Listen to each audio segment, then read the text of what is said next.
Bonjour et bienvenue dans Kino Duo, le podcast où avoir un bon buddy, y a rien de meilleur au monde. En direct de Buenos Aires, je suis votre hôte Johnny Weber, and I say kill them all. Et mon chien de guerre, ou plutôt mon chat de guerre, est... Philippe Sedbon, il me fout le cafard ce film. Et aujourd'hui, tout ce que vous avez toujours voulu savoir, ou presque, sur Starship Troopers, sans jamais oser le demander. Voudriez-vous en savoir plus? Ravi de te retrouver, mon Cinébuddies, pour parler Pareil. ensemble du chef-d'œuvre de Paul Verhoeven de 1997. Mais avant de partir en guerre contre les bugs, un rappel qui a son importance, n'oubliez pas de liker, de souscrire à la chaîne Abracadapod sur YouTube, avec tous les 15 jours une nouvelle fantastique vidéo du maestro Romain Lenoff. Et maintenant, engagez-vous, rengagez-vous, qui disait, et Master Pitcher Philippe nous résume le film, le fameux pitch, comme si nous étions un gros producteur belge une fois, dans un ascenseur entre deux étages.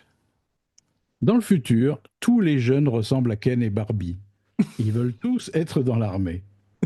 Quand des grosses araignées extraterrestres commencent à leur balancer des flammes et des bombes sur la gueule, ils s'engagent, c'est la guerre, c'est l'orgie. Parfait, mon ciné brother. Et aujourd'hui, notre histoire commence comme souvent par un livre de 1955, pardon, de 1959, du même nom, de Robert A. Heinlein. Alors, tout le monde sait que tu es un grand écrivain, mais tu es également un grand lecteur. As-tu lu ce Mhm. livre de Robert Heinlein? Pas du tout. Peux-tu nous en parler néanmoins? Non, mais il y a pas mal de choses qui diffèrent, effectivement. Il y a des choses qu'ils n'ont pas pu faire dans le film. Et surtout, le roman, au départ, est assez fasciste. Verhoeven, lui, a choisi d'en faire une satire. Et tu as vu que Ouais. les gens, en particulier le public américain, ont cru que c'était un film fasciste, alors que ça se moque quand même de ça. Ils n'ont pas bien compris la satire. C'est drôle, hein? Non, non, ça a pas été capté du tout. C'est drôle parce que tu vois, même leur copain là, qui est devenu un ponte de l'armée, qui a le costard de la Gestapo, ça n'a pas été vu comme une satire du tout. Incroyable. Alors que le film est foncièrement une comédie noire, un petit peu comme Robocop. Moi, j'ai même pensé à Mars Attack ou à Docteur Folamour par moment, parce qu'il y a Ouais, ouais.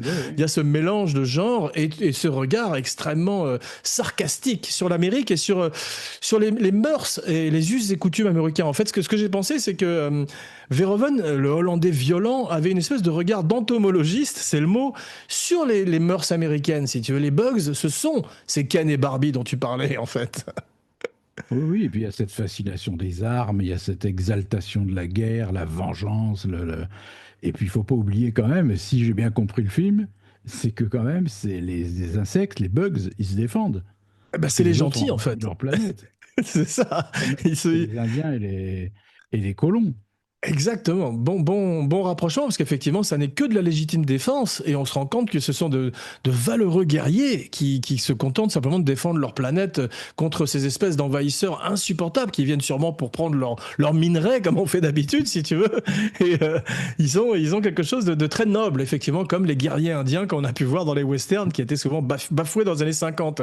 Mais donc, notre ami Verhoeven ne finit pas le livre qu'il trouve trop ennuyeux, et avec son scénariste, le même que celui de Robocop, qui est Ed Neumeyer, il retrouve la même ironie qu'on avait dans Robocop. On a même les fausses pubs, ou en tout cas les fausses images de propagande qui rappellent les fausses pubs de Robocop et qui sont formidablement faites et qui sont inspirées directement par le Triumph of the Will, tu sais, de Leni Riefenstahl, Ouais, ouais. la Alors, metteur en scène, la réalisatrice d'Hitler. le problème, si tu veux, moi j'ai trouvé en le revoyant que le problème, c'est qu'elles sont vachement bien faites, elles sont très Ouais, pertinentes, si tu veux, dans le ouais. discours qu'il a. Le problème, c'est que moi, à chaque fois, ça me sort du film, parce que le premier degré est tellement réussi et l'action est tellement, se suffit tellement à elle-même, si tu veux, que ça Ouais. devient des espèces d'appendices qui sont marrants. Mais moi, ça me sort du film. C'est un petit problème, je trouve, moi. Je suis pas, tu as absolument d'accord. Tu as absolument raison et je suis d'accord avec toi. Mais c'est vrai que le film est une espèce de chef-d'œuvre, à mon avis, malade. Parce qu'effectivement, il y a des endroits où on a l'impression que ça aurait pu être arrangé un petit peu. Et en particulier en termes de. On va parler un petit peu du casting parce que c'est ta spécialité. Donc, on a ces Ken et Barbie. Bon, c'est quand même une très bonne idée parce qu'il a pris les acteurs des soap opéras de 90210 ou de Melrose Place et il les a mis contre des cafards géants, si tu veux. Donc, ça, c'est la juxtaposition des deux est drôle. Mais simplement, quand tu vois Johnny Rico, d'ailleurs, qui est censée être de Buenos Aires, alors que c'est un arien pur, hein, comme tous d'ailleurs. Elle s'appelle libanaise et ils ont rien de latino, si tu veux. Et quand on voit son voyage entre le début, où il est cette espèce de jeune, plein de fougue et plein d'élan, et qu'il arrive à la fin et qu'il devient Rico's roughneck, qui prend la place de Michael Ironside, il n'y a pas une énorme différence. Alors ça vient peut-être de Casper Van Dien, qui n'est pas un DiCaprio ou un Matthew McConaughey, tu vois, qui reste un petit peu lisse dans tous les sens du terme. Oui, d'ailleurs, sa carrière qui a suivi ce film, c'était essentiellement des suites de Ouais, Starship Troopers, direct ou DVD, qui étaient exactement. des vraies horreurs. J'ai essayé de voir le 2, c'est pas possible, quoi. Ah ouais, Et c'est des tout petits budgets, ouais, ouais, tout petit, les effets ouais. spéciaux sont horribles, enfin, c'est pas bien du tout, mais il en a fait trois ou quatre, hein, je crois, quand même, mine de Bah rien. oui, et puis il a Casper. son autre heure de gloire, c'est qu'il est dans Sleepy Hollow de Tim Burton, et puis il a épousé Ouais. également une aristocrate, une comtesse ou je sais pas quoi. Mais effectivement, il n'a pas fait une énorme carrière. Et je trouve que s'ils avaient un acteur plus costaud dans le rôle, je parlais de DiCaprio, de Matthew McConaughey, ça aurait été peut-être plus intéressant à suivre le voyage de ce type. Ouais. À part que, si tu veux, le problème des acteurs que tu cites, c'est qu'ils auraient cherché une psychologie au personnage, ils auraient cherché un passé, Ouais. des failles, des machins, ce que tu veux, alors que là, Casper Van Dien, il fait ce qu'il y a à faire, tu vois. Et Ouais. ça rend le personnage comme un héros de BD. Il a aucune C'est vrai. épaisseur, rien.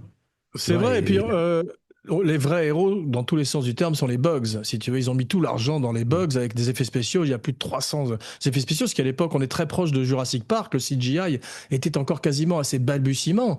Et tu as l'extraordinaire Phil Tippett, à qui on doit Ed 209 dans Robocop et les grosses créatures de métal qui ressemblent à des poules dans Star Wars, qui est un génie et j'ai trouvé qu'il tenait bien la route. Toi, je voudrais te poser la question, parce que tu l'as vu sur un écran magnifique chez toi. Qu'est-ce que tu as pensé des effets spéciaux par rapport à l'époque où tu l'avais découvert? ah, écoute, j'ai pas pensé, ce que veut dire c'est remarquable. Voilà, ouais, ouais, J'ai pas pensé. J'ai regardé le ouais, film, j'ai vu des bugs, ils sont ouais. horribles. Je me suis pas dit, ah la vache, ça tient pas le coup, oh, putain, on a fait mieux depuis. Pas du tout. Je suis Ah ouais, c'est rentré vrai. dedans, et c'est grâce à c'est pas une perfection, hein. J'ai essayé de voir des arrêts sur image et tout. Quand tu fais l'arrêt sur image, tu vois bien que c'est pas parfait. Mais c'est pas Oui. le problème. Dans le mouvement, avec la bande son, avec tout ce que tu veux, ça passe, mais à 100%. C'est remarquablement fait. D'ailleurs, bon, le film n'a pas rencontré un énorme succès puisqu'il a eu un accueil mitigé, en particulier avec la critique également, qui donc a vu ça comme une espèce de pamphlet fasciste, alors que Verhoeven, qui a vécu le fascisme en première ligne en Hollande quand il était enfant, d'ailleurs, il en parlerait dans Black Book, tu vois, et c'est vrai que lui, au contraire, pour lui, c'était une critique et une comédie évidente, mais ça, les gens ne l'ont pas complètement perçu. Et en fait, à cette époque-là, il était un petit peu, il avait besoin d'un hit et il pensait même faire le Starship Troopers 2 dans la foulée, mais comme ça n'a pas marché, il n'a pas pu le faire et ça a donné donc ses suites, ses sequels un peu fauchés, parce qu'en fait, il sortait de Showgirls, qui était un Ouais. truc qui avait, ouais, qui a été une grosse claque. Tu l'as vu dans Showgirls, j'imagine? À l'époque, oui, mais ouais, j'ai oublié Ouais. depuis. Ça a été réévalué depuis parce qu'ils ont vu aussi le côté satirique, mais c'est un film qui est quand même pas complètement réussi à mon avis, bien qu'il a ses fans, donc respect.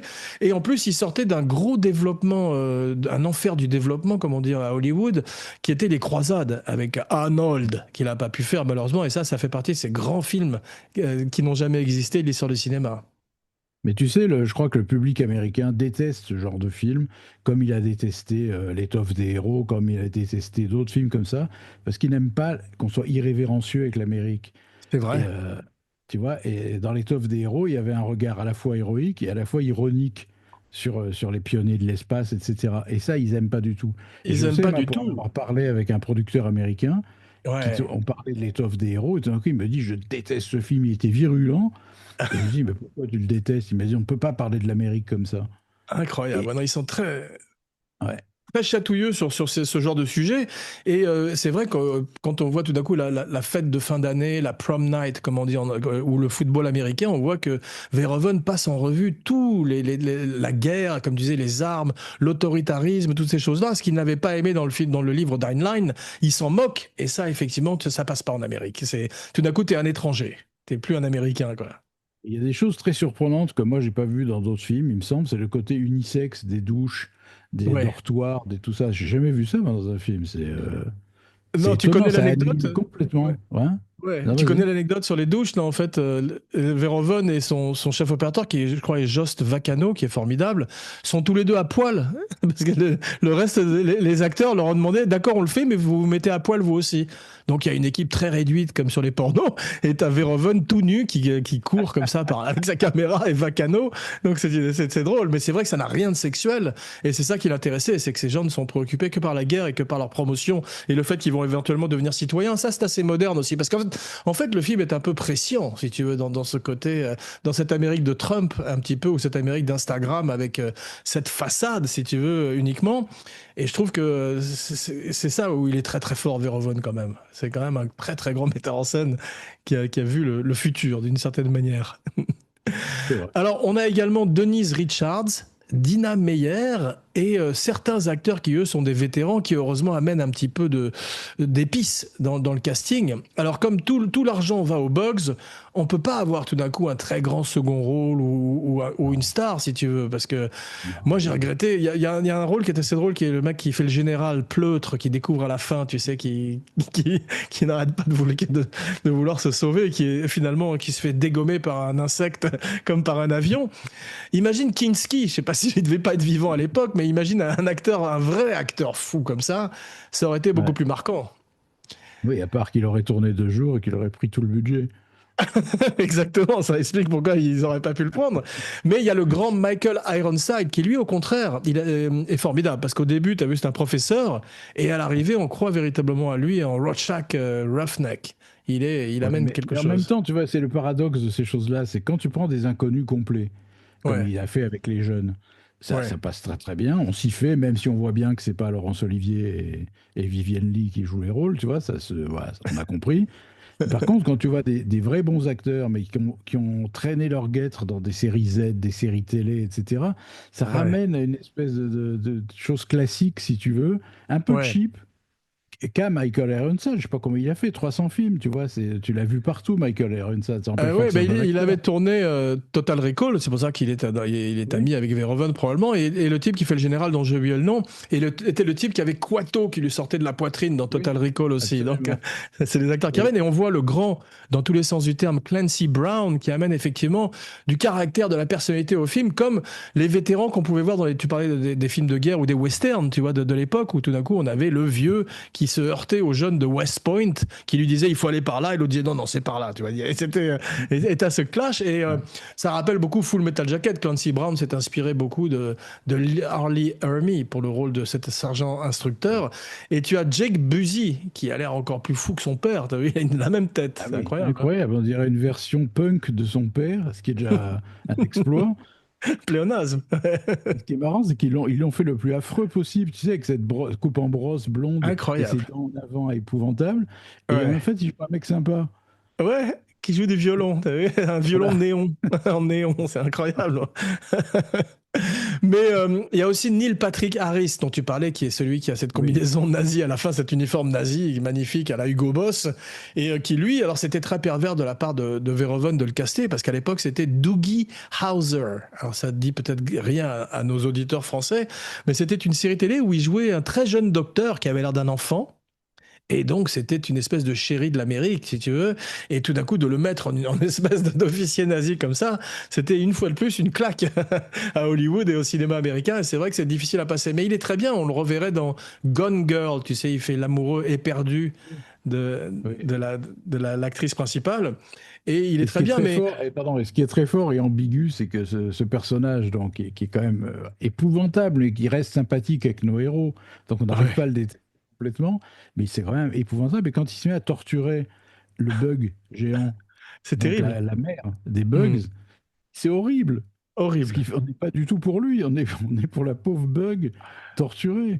Eh oui, et puis on est dans l'humour noir total quand à la fin il arrive parce qu'il est psychique, t'as vu, il a des pouvoirs télékinétiques et il met sa main sur le bug comme ça, et il dit il a peur, il a peur. Et alors que t'as cette espèce de pauvre créature qui n'a rien demandé à personne, qu'on est venu faire chier. D'ailleurs, j'ai regretté qu'on n'avait pas un peu plus de cette espèce de culture des bugs, parce que quand on arrive dans l'antre des bugs à la fin, on est carrément en ambiance film d'horreur, c'est King Kong, t'as vu? Ouais. Et tu as ces petits bugs qui arrivent comme ça, tu as les soldats qui se mettent à entrer dans une espèce de transe avant que le cerveau n'arrive, et tu sens qu'il y a une véritable civilisation, parce qu'on n'arrête pas de dire ils sont idiots, ce sont des animaux, des insectes et tout, on les écrase dans les pubs, etc. Mais en fait, c'est beaucoup plus profond qu'on ne le croit, ils essayent d'étudier les êtres humains en faisant un trou dans leur cerveau, t'as vu? Ouais, C'est extrêmement gore, comme tous les films de Verhoeven, ça c'est très drôle. oui, oui, et puis ce qui est marrant, c'est que ce traitement ambigu sur qu'est-ce qu'un bug, qu'est-ce que c'est vraiment le bug, ça nous Ouais. permet, nous, de remettre en question ce qu'on pense des étrangers, ce qu'on pense des... Enfin, tu vois, il y a tout un discours extrêmement complexe, en fait. Il y Parce a qu'à la une... fin, quand ils C'est font un vrai. massacre à la fin sur la planète, on Ouais. n'est plus tellement emballé, quoi. C'est-à-dire, on se dit, arrêtez, foutez leur la paix, quoi.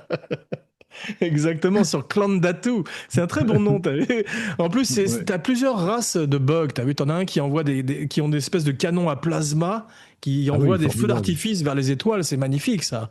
Et tu as cette actrice, comment elle s'appelle, l'actrice qui est Denise Richards, qui elle fait une Oui. espèce de jeune pilote qu'on verrait dans la Bond Girl la plus improbable de l'histoire du cinéma, parce qu'elle faisait une espèce de une physiciste Oui, nucléaire ou je oui. sais pas quoi, En short. En en short. sorte.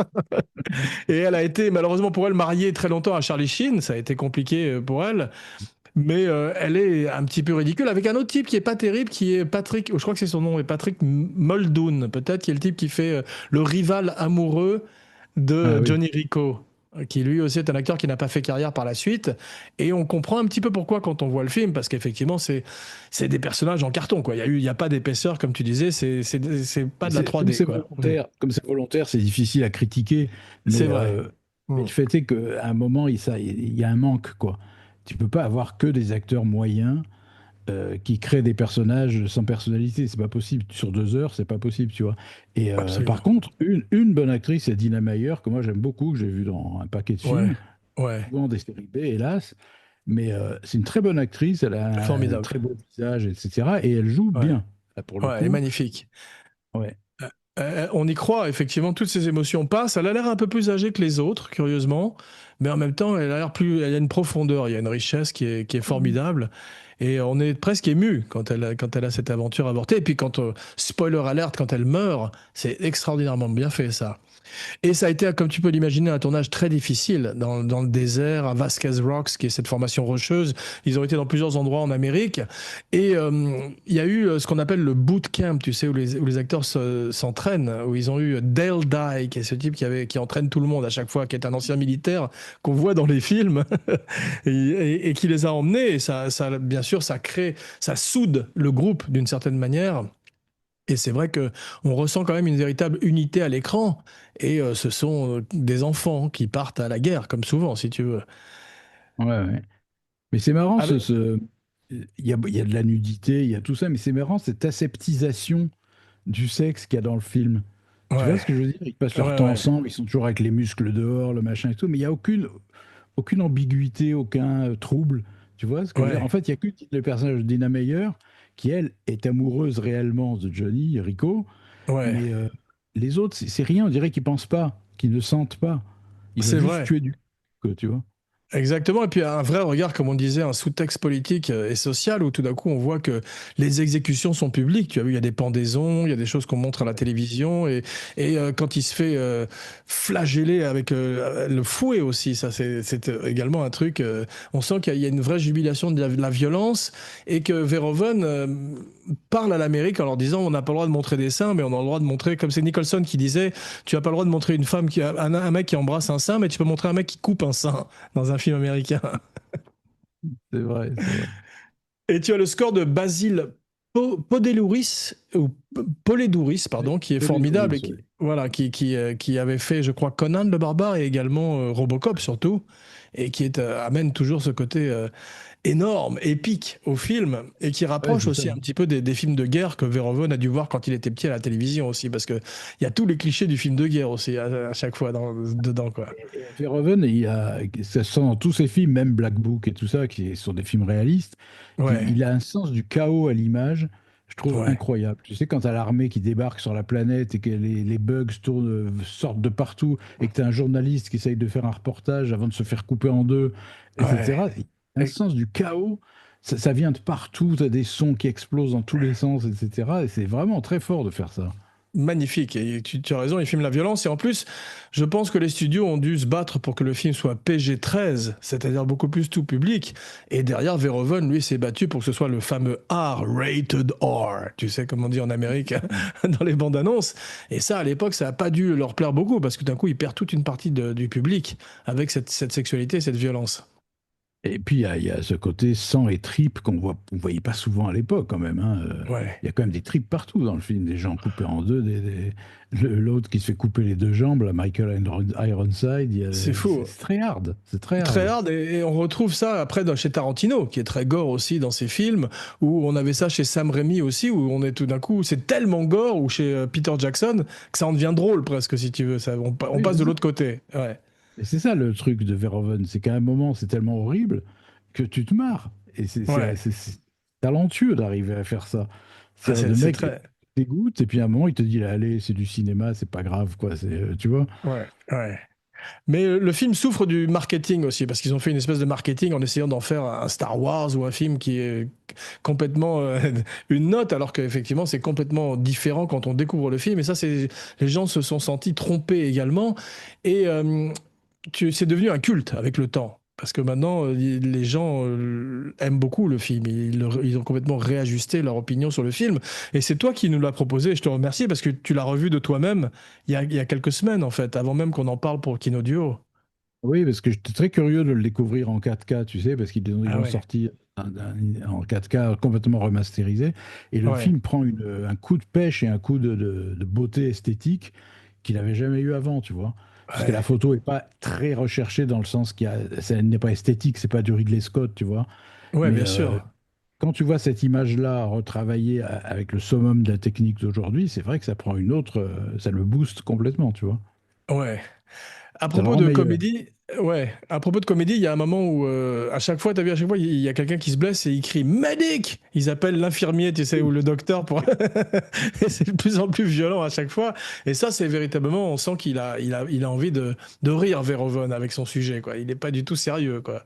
Medic, c'est un grand classique du film de guerre américain. Le mec qui se prend trois rafales dans le ventre et t'as son copain qui vient lui dire tiens le coup, tiens bon. Et entre-temps, il fait Medic, Medic. Mais tu crois que s'il y avait eu Kinski, il aurait dit va faire te foutre, bug? Sûrement. Mais les bugs se seraient pas approchés, à mon avis, hein. Mais vraiment, je pense que la star du film, c'est beaucoup Phil Tippett. Parce que Oui. ces bugs sont extraordinaires. On voit effectivement, comme tu dis, en 4K, par moments que les pattes ne touchent pas vraiment le sable, parce que c'est compliqué de faire la poussière, de faire tous ces effets secondaires qui ont été très travaillés depuis. Mais il y a un truc que j'ai remarqué, c'est qu'aujourd'hui, les effets spéciaux sont encore plus chers, hein. Pour faire des effets spéciaux CGI, c'est 100 millions de dollars. Et ils sont pas fatalement beaucoup mieux, et parfois même pire que ce qu'on pouvait voir à l'époque. Et ça va aussi pour les jeux vidéo. Alors, je sais pas pourquoi. Je ne m'explique pas pourquoi. Les, Parce les que ce nouveaux serait trois Jurassic fois Park sont plus de pas beaucoup mieux travail. que les anciens, si tu veux. Hmm. Je pense que ce serait beaucoup plus de travail si on chiadait encore plus. C'est-à-dire, si tu voyais effectivement tous les impacts des pattes sur le sable, tous, Ouais. Ouais. t'imagines quand tu as 200 bugs à l'image, ça te fait 2000. T'as vu quand ils 50, sont 50 dans ce. travail. Ouais. C'est fort Apache. T'as vu quand ils sont dans ce fort à la fin et que t'as ces milliers de bugs qui les Ouais. envahissent. C'est spectaculaire quand même à voir. Moi, Ça m'a tu fait sais, à l'époque, penser. j'avais la VHS et j'ai tellement rewind ces scènes d'effets spéciaux. C'était un truc qu'on n'avait jamais vu à l'époque et qui quand même Non. reste presque inégalé encore aujourd'hui. Et tu sais, en le revoyant aussi, je me suis dit, c'est marrant, on dirait presque par moment un remake de Zulu. Je sais pas si tu as vu ce film des années 60, un film anglais, Avec Michael sur Caine. un fort qui Ouais. est attaqué par, oui, c'est ça, avec Michael Caine, un Ouais, fort attaqué ouais, par des Zoulous, des guerriers Zoulous, des ouais. milliers de guerriers Zoulous, et tu as des Ouais. plans qui sont repris tels quels. Tu sais, comme ce fameux plan où tu vois les soldats de dos en haut du fort, et tu vois tout d'un coup les collines envahies de Incroyable. bugs. Il y a un plan Ouais. comme ça dans Ouais. Zulu. Il y a plein de. Je me suis dit, tiens, il doit bien aimer ce film quand même. C'est Mais je vrai, trouve, pour revenir à Tippett, il y a un truc où je me suis dit, c'est un coup de génie quand même, c'est que ces insectes, ces bugs, ne ressemblent à aucun insecte connu. C'est-à-dire, oui, c'est pas des araignées, c'est pas des cafards, et extraordinaire. ils sont très aigus, ils ont des jointures extrêmement aiguës, comme des angles, on dirait presque de l'acier par moment. Donc, tu vois, ça nous dépayse complètement, on peut pas dire c'est des grosses Extraordinaire. araignées. C'est pas ça. Extraordinaire. En plus, ils continuent à être dangereux même quand ils sont blessés. Ils le disent, quand ils sont à 86%, il faut vraiment tirer sur le nerf au milieu, le stem comme ils disent. Et il y a un truc qu'ils font très très bien et que faisait Spielberg aussi dans Jurassic Park, c'est de mélanger les effets pratiques et le numérique. Et c'est Oui. ça qui fait la magie du truc. C'est que maintenant, on a tendance à n'être qu'en fond vert et en CGI, alors que là, ils ont construit véritablement des bugs qui étaient en animatronique et qui pouvaient être activés et prendre des gens dans leur bouche, et on le voit, ça. Et c'est sans faille quand on fait la jonction avec le CGI. Il y a un autre truc, c'est que ils se sont partis, ils ont quitté l'orbite de Hans Rudi Giger. Ça, c'est pas facile parce que tous les monstres ressemblaient en général à l'alien et au Oui. biomécanique. Alors que là, il y a une couleur, tous les insectes et chacun des bugs de l'armée ont leur propre personnalité propre. Ouais, ouais, absolument. Et c'est ça qui fait enfin, c'est unique, quoi. C'est ces espèces d'insectes qui n'en sont pas vraiment. Ils sont pas organiques vraiment, tu vois. Il y a, on dirait Non, presque des robots par moment. C'est vachement intéressant ce concept. Et ça te ouais, dépayse complètement. ouais, absolument. Bien, merci mon cinébuddy pour ce raid comme le spray anti-insecte américain sur la planète Klandatu. Tu fus un formidable Rico's Rockneff. Je l'ai pas bien dit. On se retrouve dans quelques jours pour un nouveau podcast grand écran. En attendant, n'oubliez pas comme d'habitude de liker, de partager, de commenter et de follower, en particulier la chaîne Abracadapod sur YouTube, avec, comme je le disais précédemment, tous les 15 jours, une nouvelle fantastique vidéo de Romain Lenoff. Et maintenant, voici venu l'heure de dire ton nom et ta catchphrase. Philippe, c'est bon. You want to live forever? Parfait, je fus Jean Weber pour Kino Duo. I'm doing my part. Et maintenant, well, I'm the king bee, buzzing around your hive. A buzz buzz, a buzz buzz, avec moi. A buzz Buzz, buzz, buzz. a A buzz buzz, buzz. buzz.